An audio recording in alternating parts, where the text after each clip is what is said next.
बिस्मिल्लाहिर्रहमानिर्रहीम। अस्सलाम वालेकुम नाज़रीन, मैं अहमद फ़वाद हूँ और आप मेरा यूट्यूब चैनल देख रहे हैं। अहम ख़बरों, तजिए और तबसरे के साथ आज की व्लॉग में आपकी खिदमत में हाजिर हुआ हूँ।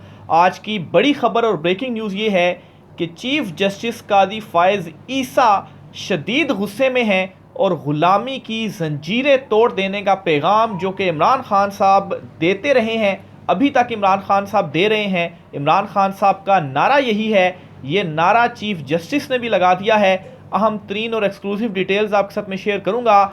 सुप्रीम कोर्ट ऑफ पाकिस्तान में क्या चल रहा है, इंतखाबात में धांधली का जो केस है वो भी चीफ जस्टिस कादी फ़ाइज़ ईसा के पास पहुंच गया है। बड़ी खबर, धमाका खेज खबर आपके साथ शेयर करनी है। दूसरे नंबर पर नाजरीन, निगरान वज़ीर-ए-आज़म अनवारुल हक काकड़ को हार्ट अटैक देने वाली खबर भी आपके साथ शेयर करेंगे और ये हार्ट अटैक भी निगरान वज़ीर-ए-आज़म काकड़ साहब को इस्लामाबाद हाई कोर्ट से आया है। इस पर भी अहम तरीन तफसीलात आपके साथ शेयर करनी है। नताइज धांधली ज़दा जो हैं, इन सलमान अकरम राजा और ओन चौधरी का जो हल्का था NA 128, इस हल्के में भी बड़ा अपसेट और ओन चौधरी को बड़ा एक धचका लगा है। इस हल्के का जो नतीजा चैलेंज किया गया था सलमान अकरम राजा की जानिब से, इस पर भी जो बड़ा ऑर्डर है वो सामने आ गया है। इसकी भी कुछ अहम तरीन तफसीलात हैं, वो भी आपके साथ शेयर करूंगा। सबसे पहले तो नाजरीन, जो बड़ी खबर है आज के व्लॉग में, उसी से आगाज़ करता हूं। और जैसा कि जब से ये इंतखाबात हुए हैं और उसके बाद नताइज आना शुरू हुए हैं और जिस तरह से मुबैना धांधली के ज़रिए पाकिस्तान तहरीक-ए-इंसाफ को हरवाया गया, किस तरह से नित नए तरीक़ों के ज़रिए धांधली की गई और कैसे पाकिस्तान तहरीक-ए-इंसाफ के हल्के कम किए गए, बहुत सारी तफसीलात आपके साथ में शेयर कर चुका हूँ। मज़ीद 2 हल्के आपके सामने मैं रखने जा रहा हूँ। इन 2 हल्कों में भी धांधली के कुछ जो सबूत हैं वो सामने आए हैं। पहले ये सुन लें, फिर बाकी डिटेल्स की जानिब भी बढ़ते हैं। हुआ कुछ यूँ है जी कि NA 106 का ये हल्का है। इस हल्के में जो डाले गए वोट हैं, उन डाले गए वोटों की तादाद 30,622 है, जबकि शुमार वोट और मुस्तरद शुदा वोट जो कि डाले गए वोटों के बराबर होने चाहिए थे, सेम तादाद होनी चाहिए थी, शुमार और मुस्तरद करदा जो वोट हैं उनकी तादाद 32,180 है।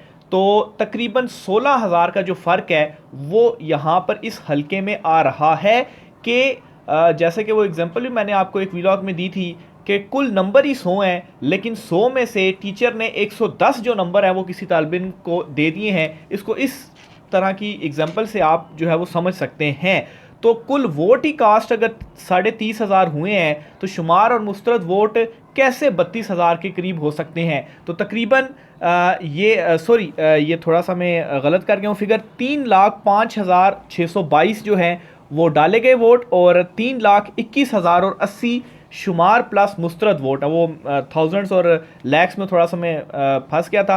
तो बहरहाल 16,000 का जो फ़र्क है वो इस हल्के के अंदर आया है। तो ये मज़ीद एक और बड़ा सबूत है जो कि आपके सामने मैंने रखा है। इसी तरह से NA 186 में भी यही कुछ हुआ है। 2,12,043 वोट डाले गए हैं। शुमार और मुस्तरद वोटों की जो तादाद है वो 2,16,439 है, यानी कि 4,000 यहाँ पर भी एक्स्ट्रा वोट सामने आ गया। अब ये 4,000 वोट और वहाँ पर 16,000 वोट, तो इससे बड़े धांधली के सबूत क्या हो सकते हैं। इससे पहले लास्ट व्लॉग में मैंने फॉफन की रिपोर्ट की भी डिटेल्स आपके सामने रखी कि उन्होंने खुद कहा जी कि 135 हल्कों में धांधली हुई है, 42 हल्कों में तो बिल्कुल जो डब्बे की सील थी वो भी नहीं थी और वोटों के जो थैले थे वो भी पता नहीं किधर से आ गए। तो ये फॉफन की रिपोर्ट के मुताबिक उन्होंने भी इस इलेक्शन को धांधली ज़दा करार दिया है। फिर इसी तरीके से अमेरिका के बाद अब अक़वाम मुत्तहिदा ने भी इन इंतखाबात के नताइज को रिजेक्ट कर दिया है। अमेरिका की जानिब से साफ ये कह दिया गया है कि अवाम ने जिसको मैंडेट दिया है उसी को ही एक्सेप्ट किया जाएगा। और ये भी कहा गया है कि ये जो धांधली ज़दा इलेक्शंस हुए हैं, जिसने धांधली की है, इसको कानून के मुताबिक तहकीकात और दीगर चीज़ों को भी देखा जाए, लेकिन एक्सेप्ट उसी को किया जाएगा जिसे अवाम ने मैंडेट दिया है और इन इंतखाबात को मुस्तरद किया है। ये अमेरिका की जानिब से पैगाम सामने आया है। इसी तरह से अब जो अक़वाम मुत्तहिदा है, ओवरऑल दुनिया से भी मैसेजेस आ रहे हैं। लंदन ने भी यही मैसेज दिया है, ऑस्ट्रेलिया की तरफ से भी यही मैसेज सामने आया है। और सबसे बड़ी बात कि किसी एक मुल्क ने भी पाकिस्तान को इंतखाबात करवाने पर मुबारकबाद नहीं दी और ये खामोश पैगाम है। जैसे कि चाइना और सऊदीया पाकिस्तान के बड़े गहरे दोस्त हैं, तो ज़ाहिर सी बात है वो कोई इस तरह की बात नहीं करेंगे जिससे रिलेशन में कोई मसला आ जाए, कोई प्रॉब्लम आ जाए। लेकिन उन्होंने मुबारकबाद ना देकर खामोश पैगाम ये दे दिया है कि इन इंतखाबात को हम मुस्तरद करते हैं, ये इंतखाबात जाली हैं। जो अक़वाम मुत्तहिदा की जानिब से पैगाम दिया गया जी, वो आपके सामने रखते हैं जी। जनरल सेक्रेटरी ने अक़वाम मुत्तहिदा के जनरल सेक्रेटरी ने पाकिस्तानी हुकाम से पाकिस्तान की सूरत हाल पर तबादला ख्याल किया और उन्होंने ये कहा कि पाकिस्तानियों पर जोर दिया कि वो इंतखाबात के बाद तमाम मसाइल को तयशुदा कानूनी तरीके से हल करें। 12 फरवरी को अक़वाम मुत्तहिदा के सेक्रेटरी जनरल ने पाकिस्तानी हुकाम और सियासी रहनुमाओं से इंतखाबात के बाद होने वाली सूरत हाल वाले जो मसाइल हैं उनको हल करने का जो मुतालबा है वो किया है। किसी पर ऐसी कार्रवाई से गुरेज किया जाए जो कशीदगी का बायस हो। उन्होंने ये कहा जी कि मुल्क में अमन व अमान की सूरत हाल को कायम रखा जाए।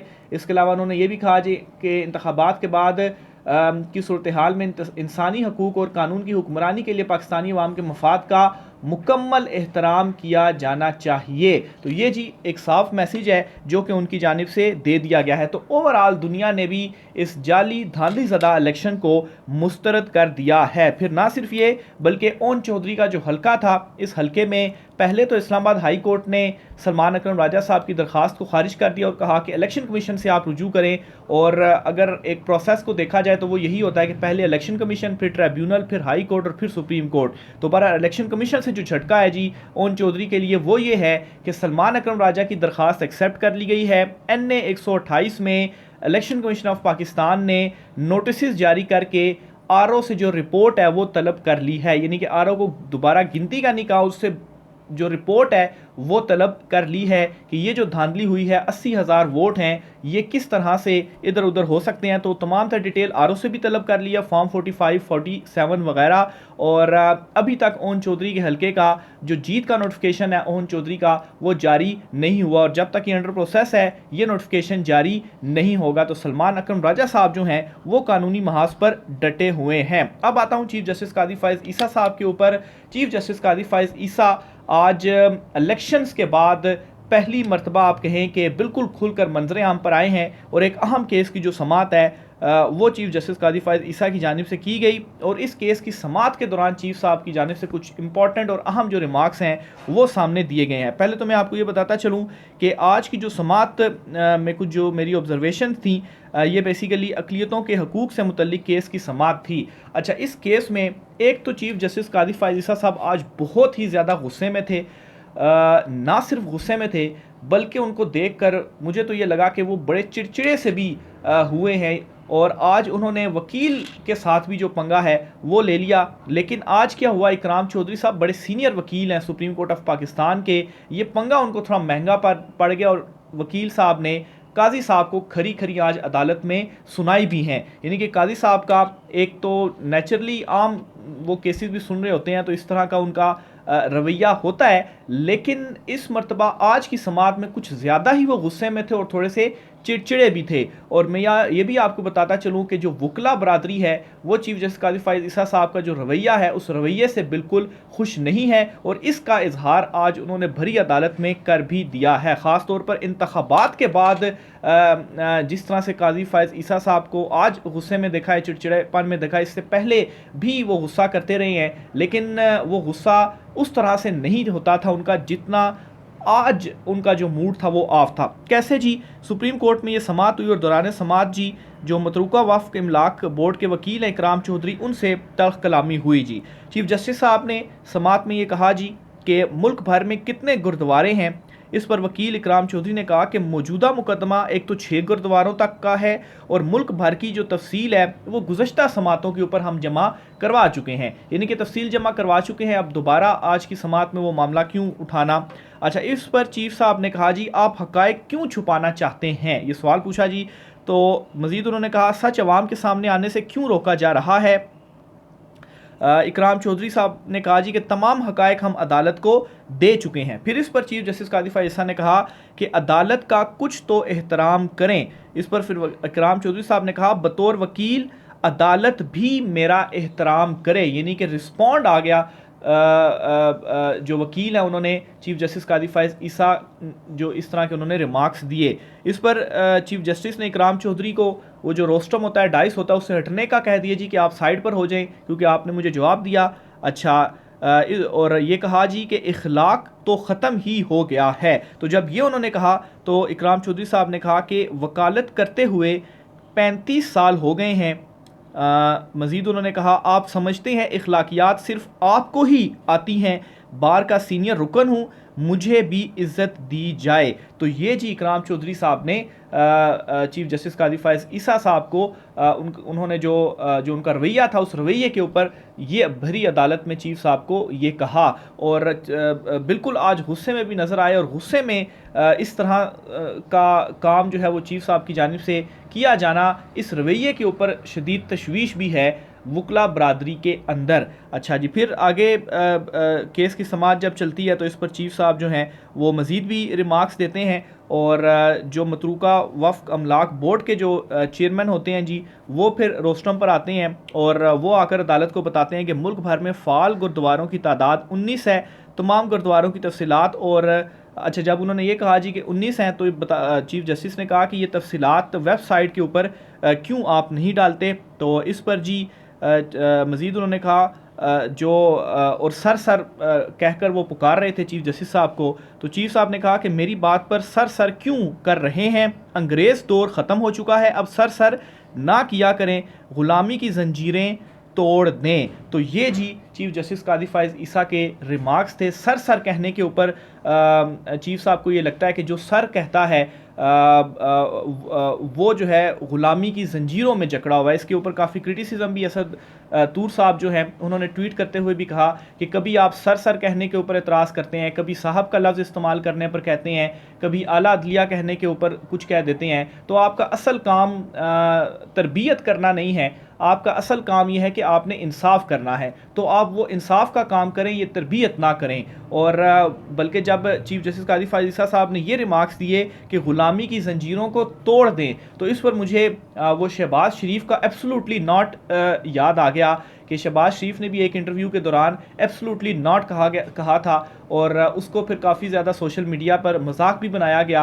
इमरान खान साहब ने जो असल एब्सोल्युटली नॉट कहा था अमेरिका को, उसके मुकाबले में साशे पैक से कंपेयर करते हुए कहा गया जी कि एब्सोल्युटली नॉट अब साशे पैक में भी दस्तयाब है। और इमरान खान का असल एब्सोल्युटली नॉट और साशे पैक में शहबाज शरीफ का एब्सोल्युटली नॉट। तो मेरे ख्याल से इमरान खान का जो नारा है ग़ुलामी की जंजीरें तोड़ दें, तो नारा बहुत बड़ा है। वो नारा सिर्फ इतना नहीं है कि सर कहना छोड़ दें और ग़ुलामी की जंजीरें तोड़ दें। और चीफ जस्टिस साहब का जो ग़ुलामी की जंजीरें तोड़ दे के रिमार्क्स हैं, ये इस हद तक है कि आप अदालत में सर ना कहें, लेकिन दूसरी तरफ जो वकील के साथ रवैया है वो भी सवालिया निशान है। और यहाँ पर चीफ जस्टिस उमर अता बंदयाल साहब जो हैं उनको यहाँ पर दाद देनी बनती है कि किस ग्रेसफुल तरीके से उन्होंने अपने ऊपर क्रिटिसिज्म को भी बर्दाश्त किया। और उस वक्त चीफ साहब जो लेटर्स लिखा करते थे रोज़, उनको भी बर्दाश्त किया और वकला के जो रिमार्क्स थे वो भी दलाइल होते थे उसको भी बड़े तहम्मुल से सुना करते थे। आखिर में नाज़रीन, निगरान वज़ीर-ए-आज़म अनवारुल हक काकड़ साहब के लिए एक हार्ट अटैक वाली ख़बर है और ये हार्ट अटैक उन्हें मिला है जी इस्लामाबाद हाई कोर्ट के जो जस्टिस हैं मोहसिन अख्तर कियानी साहब। लापता अफराद की बाजियाबी का बड़ा अहम केस इस्लामाबाद हाई कोर्ट में चल रहा है, आज उसकी समाअत हुई है और जस्टिस मोहसिन अख्तर कियानी साहब ने आइंदा समाअत पर, और आइंदा समाअत होने जा रही है पीर के रोज़, अगले पीर के रोज़, ज़ाती हैसियत में निगरान वज़ीर-ए-आज़म अनवारुल हक काकड़ को अदालत में पेश होने का कह दिया है, उन्हें तलब कर दिया है। ना सिर्फ ये बल्कि इस केस की समाअत में मज़ीद क्या हुआ है ये भी मैं आपके सामने रखता हूँ। और अदालत की जानिब से ये कहा गया जी कि जो लोग भी इस काम में मुलविस हैं, यानी कि जबरी गुमशुदगियों के मामले में मुलविस हैं, इनको फांसी होनी चाहिए। आम तौर पर एक बार फांसी होती है, इन केसेस में मुलविस अफराद को 2 दफ़ा फांसी होनी चाहिए। अभी निगरान वज़ीर-ए-आज़म को तलब करता हूँ, फिर मुंतखब वज़ीर-ए-आज़म को भी तलब करूँगा। इस पर एडवोकेट जनरल ने कहा कि हमें इस केस में मजीद वक्त दे दिया जाए। तो जस्टिस मोहसिन अख्तर कियानी ने कहा, यह तो मेरी मेहरबानी है कि मैं दोनों डीजीज को नहीं बुला रहा। तो ये जी मोहसिन अख्तर कियानी साहब ने निगरान वज़ीर-ए-आज़म अनवर हक काकड़ को इस मामले में तलब कर लिया, क्योंकि ये जबरी गुमशुदगियों वाला मामला हल ही नहीं हो रहा। कितनी समातें इसके ऊपर हो गई हैं। मोहसिन अख्तर कियानी साहब बार बार जो है वो इसके ऊपर समातें करते हैं। तो आज उन्होंने कह दिया कि निगरान वज़ीर-ए-आज़म काकड़ साहब जो है पहले तो वो आएँ, उनसे इस मामले के ऊपर पूछते हैं, और साथ ये भी अंदिया दे दिया कि जो दोनों डीजीज़ हैं अगर तो तब भी मामला हल नहीं होता तो फिर उन दोनों डीजीज़ को भी अदालत बुलाएगी। और पीर के रोज़ सुबह 10 बजे जो तलबी है वो निगरान काकड़ साहब जो हैं वो उनकी हो चुकी है। तो ये नाज़रीन आज की कुछ अहम तरीन तफसीलात थी। राय का इज़हार कीजिएगा। इजाज़त दीजिए। अल्लाह हाफ़िज़।